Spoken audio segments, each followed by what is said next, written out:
बिस्मिल्लाहिर्रहमानिर्रहीम। अस्सलाम वालेकुम नाज़रीन, आपका मेज़बान अली हुसैन स्काई न्यूज़ के साथ एक बार फिर से हाज़िर हूँ। आइन का अलमदार भी काजी, जमहूरियत का अलमदार भी काजी, कानून का अलमदार भी काजी, इंसाफ का पैकर और अलमदार भी काजी, स्कॉलर भी काजी, मजहबी स्कॉलर और कानूनी स्कॉलर भी काजी। इसके अलावा सुप्रीम कोर्ट के मुफ्ती आज़म भी काजी और सुप्रीम कोर्ट में फतवों के बादशाह भी काजी फायज ईसा साहब। काजी फायज ईसा साहब के बड़े अहम रिमार्क्स आ रहे हैं। जब तमाम रिमार्क्स और मामलात देखते हैं तो हमें नज़र आता है कि स्कॉलर भी वो हैं, कानूनदान भी वो हैं, मजहबी स्कॉलर भी वो ही हैं, जमहूरियत का जो अलम उठाया हुआ है वो भी उन्होंने उठाया हुआ है, आइन का अलम भी वही उठा के बैठे हैं और बाकी जो हैं वो उनके सामने कुछ भी नहीं है। जिस तरीके से उनके रिमार्क्स, जिस तरीके से तज़हीक अमेज़ कानूनदानों को आगे से अल्फाज कहना, ख़ास करके लतीफ़ खोसा साहब को जब उन्होंने सरदार के हवाले से वो रिमार्क्स दिए थे, हालांकि उनको पता था कि जो सेकंड चीफ जस्टिस हैं, यानी कि नायब कायम मकाम जो चीफ जस्टिस रहे हैं सरदार तारिक मसूद साहब, वो भी सरदार हैं और पाकिस्तान में बहुत बड़ी कम्युनिटी सरदार की है, फिर भी उन्होंने अपने अंदर से जो वो एक आग होती है ना वो निकाली और उन्होंने ये बात की। इन चीज़ों सबको देखने से एक चीज़ तो बिल्कुल वाज़ेह हो जाती है, वो ये है कि हर हालत में ज़मीन आसमान एक कर दो और समंदर के अंदर डूब जाओ, समंदर को उठा के हाथों पे रख लो, एक हाथ पे सूरज रख लो, एक हाथ पे चांद रख लो, ये सारी चीज़ें कर लो, एड़ी चोटी का जोर लगा लो, मगर ता हयात नाअहली ख़त्म करनी है। ये सारे रिमार्क्स, ये सारी चीज़ें ये इंडिकेट करती हैं कि काजी फायज ईसा साहब इस बात के ऊपर तुल चुके हैं कि ता हयात नाअहली ख़त्म होनी चाहिए और 5 साल की नाअहली होनी चाहिए और ऐसा लग रहा है कि फैसला भी ऐसा ही आएगा। मैं आपको उन रिमार्क्स की तरफ लेके जाता हूँ जो काजी फायज ईसा साहब पिछली 2-3 समाअतों से दे रहे हैं और ऐसा लग रहा है कि बस ये एक आध और समाअत होनी है और फैसला महफूज हो जाना है और फैसला सुना दिया जाना है कि नवाज शरीफ साहब इलेक्शन लड़ सकते हैं, क्योंकि ताहयात नाअहली की जो शिक है वो सुप्रीम कोर्ट ऑफ पाकिस्तान ने उड़ा के रख दी है। अब 5 साल नाअहली होगी और 5 साल नाअहली तो उनकी ख़त्म हो चुकी है, 5 साल वो लंदन में गुजार के आ चुके हैं। काजी साहब के रिमार्क्स के ऊपर बात करते हैं। सबसे पहले उन्होंने कहा कि अगर यही कवानीन 2002 वाले जो हैं इनमें अगर कायदे आज़म साहब मौजूद होते तो वो भी नाअहल हो जाते। वाह क्या रिमार्क्स! कायदे आज़म साहब ना तो मनी लॉन्ड्रर थे, ना उनके एमन फील्ड थे, ना फ्लैगशिप थी उनके पास, ना वो झूठ बोलते थे, ना पार्लियामेंट में झूठ कभी उन्होंने बोला, ना कभी अवाम से जलसा गाह में झूठ बोला। इवन के उनके मुखालफीन हिंदू काफिर वो भी उनकी तारीफ करते थे कि वो सच्चे इंसान थे। और सादिक और अमीन का जो टाइटल है ये सच्चे इंसान के लिए होता है। हज़रत अबू बकर सिद्दीक, जिनको सिद्दीक आज़म कहा जाता है, जो सादिक और अमीन हैं, वो भी एक इंसान थे, वो भी एक साहबी थे। तो ऐसे इंसान मौजूद हैं, इसमें कोई शक नहीं, जो सच के लिए जाने भी देते रहे। इसके अलावा कायदे आज़म साहब अगर नाअहल हो जाते तो फिर आपके हाथ में क्या था काजी साहब?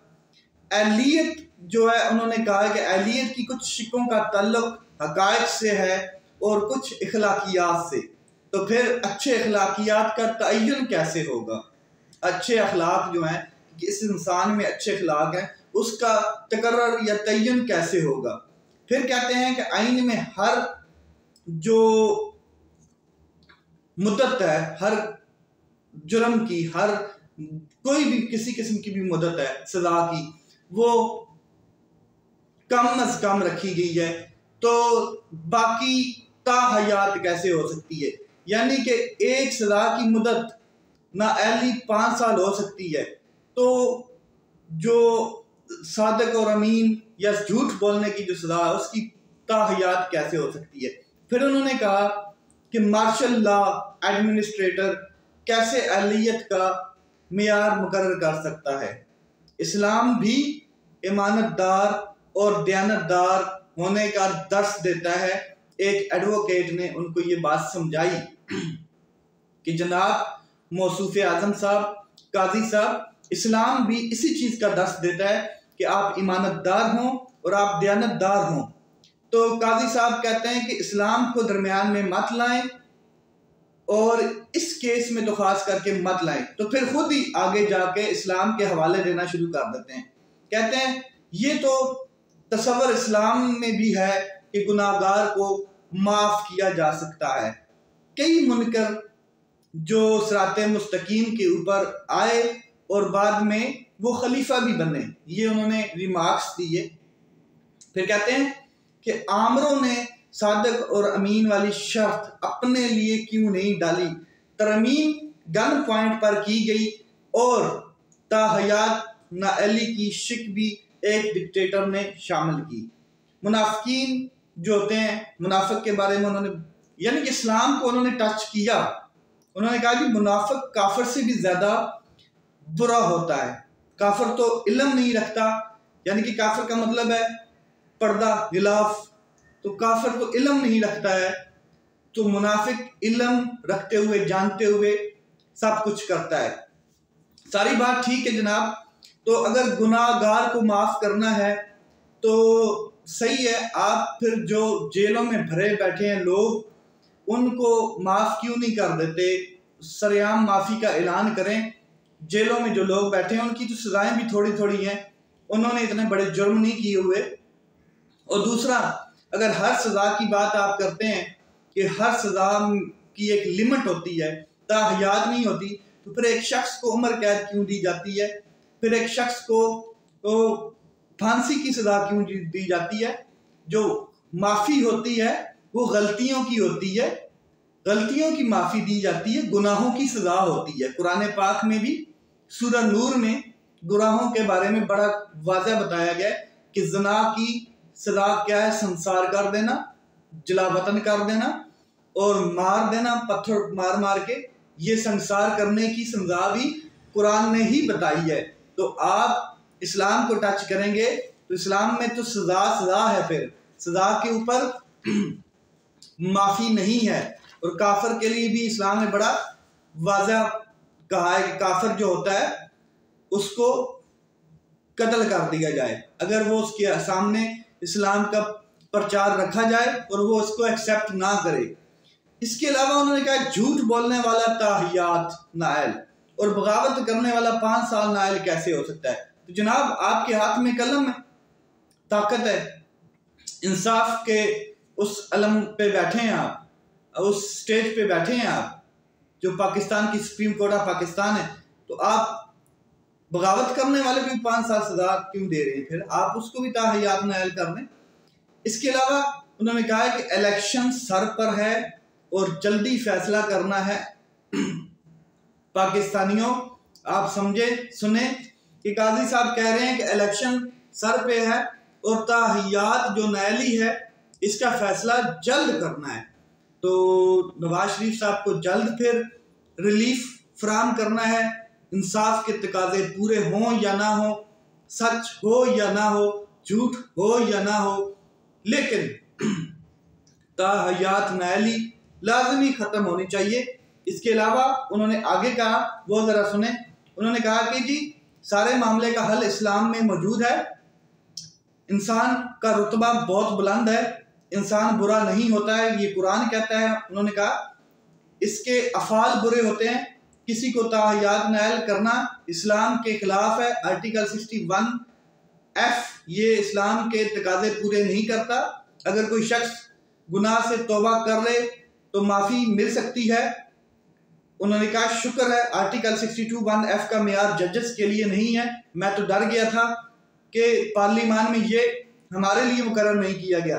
जजेस के लिए ऐसा मेयार होता तो कोई भी जज ना बन सकता। अब आप ज़रा गौर करें कि वो कह रहे हैं कि अगर कोई शख्स गुनाह से तौबा कर लेता है इस्लाम में तो उसको माफ़ी मिल जानी चाहिए। बिल्कुल, गलतियों की माफ़ी है, गुनाह की माफ़ी नहीं है। गुनाह की माफ़ी मैंने आगे बताया सूरह नूर, एक ज़ना जो करता है वो गुनाह होता है और जिसकी इस्लाम में सज़ा भी तयन की गई है, संसार करना, यानी कि मौत, तड़पा तड़पा के मारना। तो अगर आप इस तरह चाहते हैं तो फिर जो कत्ल की सज़ा में लोग अंदर हैं, जो ज़ना की सज़ा में लोग अंदर हैं, उनके लिए भी फिर 5 साल की मुद्दत रख दी जाए सज़ा की। ताहयात उनको क्यों दी जाती है, ताउम्र कैद उनको क्यों दी जाती है, तो ये ख़त्म कर दिया जाना चाहिए। इसके अलावा बिल्कुल वाज़ह नज़र आ रहा है कि जितनी जंग लड़ी जा रही है रिमार्क्स की, जितना भी कुछ किया जा रहा है, ये सिर्फ एक शख्स को ड्राई क्लीन करने के लिए है ताकि उसको फौरी रिलीफ मिले और वो इलेक्शन लड़ सके। आपको याद होगा कि जब सवाल किया जाता था मुस्लिम लीग नून से कि कायदे ईवान जो है आपके, जो नवाज शरीफ साहब हैं, वो पाकिस्तान क्यों नहीं आ रहे, आपकी भाई की हुकूमत है उनकी, और वो क्यों नहीं आ रहे, तो वो कहते थे कि काजी फायज ईसा साहब जब सुप्रीम कोर्ट ऑफ पाकिस्तान के जज होंगे तब नवाज शरीफ साहब पाकिस्तान में आएंगे। तो ये काजी फायज ईसा का जो इंतजार कर रहे थे, बिल्कुल दुरुस्त कर रहे थे। अब शेर अफजल मरवत साहब और बैरिस्टर गौर साहब आमने सामने आए हैं, उनके ऊपर थोड़ी सी बात करता हूँ। मेरा गला खराब है लेकिन मैं फिर भी व्लॉग बनाऊंगा। शेर अफजल मरवत साहब सेक्रेटेरिएट इस्लामाबाद में एक प्रेस कॉन्फ्रेंस करते हैं, अदम एतमाद का इजहार करते हैं काजी फायज ईसा साहब के ऊपर, और उनका अदम एतमाद करना अपनी जगह पे दुरुस्त है, क्योंकि लापता अफराद का जो केस है या फिर जो केस था लेवल प्लेइंग फील्ड और ये अब ताहियात न्यायालय का केस, इन तीनों के ऊपर बराह रास्त कौम ने देखा है कि किस तरीके से काजी फायज ईसा साहब के रिमार्क्स आए हैं और तज़हीक अमेज रिमार्क्स आए हैं। किस तरीके से उन्होंने कहा कि जी इमरान रियाज खान कौन है। अच्छा, कहते हैं मैं सोशल मीडिया नहीं देखता हूँ, तो फिर मतीउल्लाह जान और असद तूर का आपको कैसे पता, फिर वो 2 साफियों का कैसे पता आपको। फिर आप कहते हैं कि मैं जो एक साहिब हैं जो फैजाबाद धरने के में आपके सामने लगा हुआ केस, उसके हवाले से आपको कैसे पता है।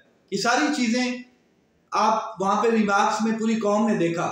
तो जो शेर अफजल मरवत साहब हैं उनका अदम एतमाद करना अपनी जगह पे दुरुस्त है कि किस तरीके से वो लोगों की तज़हीक कर रहे हैं और बराह रास्त कर रहे हैं। सरदार लतीफ़ खोसा साहब आपने देखा है, उनको बोलने नहीं दिया गया, बोलने दिया गया तो फिर उनके नाम के ऊपर आके खड़े होके, तो उन्होंने अपनी जगह पर ये बात दुरुस्त की है। लेकिन बैरिस्टर गौर साहब जो है वो इस टाइम कायम मकाम चेयरमैन है पाकिस्तान तहरीक इंसाफ के, उनको चेयरमैन बनाया गया है इमरान खान साहब की जानब से, तो वो भी अपनी जगह पर दुरुस्त कह रहे हैं, क्योंकि उन्होंने कहा है कि हमें चीफ जस्टिस ऑफ पाकिस्तान काजी फायज ईसा साहब के ऊपर पूरा भरोसा है, एतमाद है, उनकी जगह अपनी दुरुस्त है। क्योंकि इस टाइम अगर पाकिस्तान में कोई इंसाफ करने का इदारा है और तहरीक इंसाफ को कहीं से इंसाफ मिल सकता है, वो सुप्रीम कोर्ट ऑफ पाकिस्तान है। भले ही काजी फायज ईसा साहब ये समझते हैं कि इमरान खान साहब की हुकूमत में जो बाजवा ने उनके खिलाफ रेफरेंस दायर किया था और जिसके ऊपर कलीदी किरदार जो अदा किया था जनरल फैज हमीद साहब ने किया था, फिर भी वो इसको समझते हैं कि वो इमरान खान साहब के दौर में और इमरान खान साहब इसके पीछे के किरदार हैं। तो हालांकि ऐसी बात नहीं थी, लेकिन काजी फायज ईसा साहब जिस अदालत में बैठे हैं उसके बाद कोई अदालत नहीं है सिवाय अल्लाह की अदालत के। तो सुप्रीम कोर्ट ऑफ पाकिस्तान से कुछ रिलीफ मिला भी है पाकिस्तान तहरीक इंसाफ को। साइफर केस देख लें, उसकी हवा निकाल दी गुब्बारे से, और तोशा खाना केस के हवाले से भी आप अभी बल्ले का निशान का जो केस है वो भी दायर हो चुका है सुप्रीम कोर्ट ऑफ पाकिस्तान में, तो बल्ले के हवाले से भी अभी समाअत होनी है। फिर और केसेस बड़े अहम लगे हुए हैं। तो बैरिस्टर गौर साहब ने जो बात की है वो भी अपनी जगह पर दुरुस्त है कि काजी फायज ईसा साहब के ऊपर एतमाद है। अब ये मजबूरन है या जो मफाद का सेटअप है उसमें है, क्योंकि एक मफाद भी सामने है कि काजी फायज ईसा साहब हमें रिलीफ दे सकते हैं। अभी तक जो 2 रिलीफ दिया है वो आपके सामने, कौम के सामने। लेकिन मीडिया के ऊपर ये शेर अफजल मरवत साहब और बैरिस्टर गौर साहब के हवाले से ये कहा जा रहा है कि वो आमने सामने आ चुके हैं, कोई इख्तलाफ है, कोई रंजिश है, कोई इस तरह की, ऐसी कोई बात नहीं है। दोनों का एक ही मौक़िफ़ है और वो ये है कि फेयर, फ्रेश, फेयर इलेक्शन हो और पाकिस्तान तहरीक इंसाफ के लिए दोनों लड़ रहे हैं और दोनों इमरान खान साहब के कहने के ऊपर अपना अपना मौक़िफ़ रखते हैं। अब शेर अफजल मरवत साहब अपनी जगह पर दुरुस्त हैं, बैरिस्टर गौर साहब अपनी जगह पर दुरुस्त हैं और दोनों की जो बातें हैं उनमें कोई शक व शुबा नहीं है और दोनों पाकिस्तान तहरीक इंसाफ, मकबूल तरीन पार्टी और इमरान खान साहब के लिए जदोजहद कर रहे हैं।